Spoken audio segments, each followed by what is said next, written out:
Pemirsa, proses tender sejumlah proyek di Kabupaten Langkat nyaris diwarnai kericuhan setelah sesama perwakilan kontraktor terlibat adu mulut hingga meluapkan kekesalan kepada pihak panitia. Pasalnya beberapa kontraktor mengaku tidak bisa masuk melakukan tahapan pembuktian administrasi pemberkasan sehingga gagal menjadi salah satu pemenang pada pekerjaan proyek PAPBD tahun 2022 dalam pembangunan infrastruktur di Kabupaten Langkat.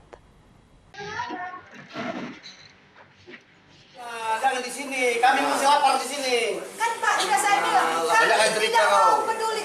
Beginilah aksi keributan yang terjadi saat ratusan kontraktor yang lulus mengikuti tahapan evaluasi administrasi kualifikasi teknis dan harga saat datang memenuhi undangan dari Pokja tender kegiatan PAPBD 2022 pengerjaan proyek di lingkungan PUPR dan Dinas Perkim yang dibuka sejak pagi hingga Jumat sore lalu di lingkungan kantor Pemkab Langkat.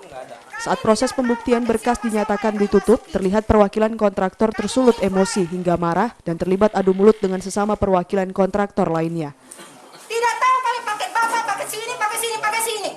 Emosi perwakilan kontraktor dipicu dengan sikap panitia yang diduga mengabaikan berkas permohonan mereka hingga tidak bisa mengikuti tahapan pembuktian berkas kepanitiaan tim Pokja dan memicu mereka tidak lolos sebagai pemenang tender. Sementara itu, PLT Kepala Bagian Pengadaan Barang dan Jasa Setdaka Langkat, David Helgot Pardede saat ditemui di ruang kerjanya menjelaskan terkait adanya keributan yang terjadi pihaknya tidak mengetahui karena tim Pokja melakukan verifikasi berkas dan tahapan undangan dalam verifikasi sudah diberitahukan 1 hari sebelumnya ke masing-masing kontraktor terkait jadwal dan waktu untuk verifikasi berkas dan tahapan yang dilakukan telah sesuai prosedur secara adil dan netral. Kemarin untuk memenuhi undangan klarifikasi untuk paket yang kami ikuti di LPC Langkat, kita itu ada 6 undangan untuk klarifikasi. Nah, pada saat kita datang kemari jam 12 itu masih istirahat. Nah, sesudah itu kita kemari jam 1 atau setengah 2. Nah, kita masuk, kita dihadang, ditanya CV dari mana? Dari CV Rafael Blessing, kita bilang.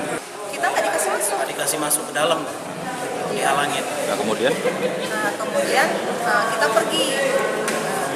Menunggu situasi kembali lagi jam 3 ya. Iya. Jam 3 masih rame juga di depan. Kita bilang izinkan kami masuk gitu kan untuk memenuhi undangan, ternyata ditolak. Dan dikasih dulu. Udah tutup tapi saya tetap masuk. Nah, masa masuk. Baru siap itu setelah dibilang sudah habis. Saya kan kecewa, saya marah. Diikuti oleh penyedia yang telah lolos evaluasi berkas dan juga teknis harga, dan itu disampaikan melalui aplikasi SPSE ke email penyedia. Untuk kehadiran mereka diharapkan memang di undangan sudah dicantumkan siapa yang boleh hadir dan juga berkas apa yang dibawa pada jam 9 sampai dengan 16.00 WIB. Terkait dengan keributan yang terjadi ataupun kericuhan, kami sebagai Pokja pada saat itu sedang melakukan pembuktian di dalam ruangan bagian UKPBJ, pengadaan barang dan jasa, dan secara kronologis kami tidak mengetahui apa yang terjadi di luar, dan pihak kepolisian pada saat itu juga sudah ada di luar dan juga pihak Satpol PP. Kami sebelumnya sudah berkoordinasi terkait dengan kegiatan kami yang akan kami laksanakan pada Cegah keributan agar tidak berlanjut, pihak kepolisian dan Satpol PP yang ada di lokasi kemudian melerai keributan yang terjadi dan proses verifikasi berakhir sesuai jadwal yang ditentukan dan para kontraktor membubarkan diri dengan meninggalkan kantor Pemkab Langkat. Dari Langkat, Erwin Syahputra Nasution, iNews melaporkan.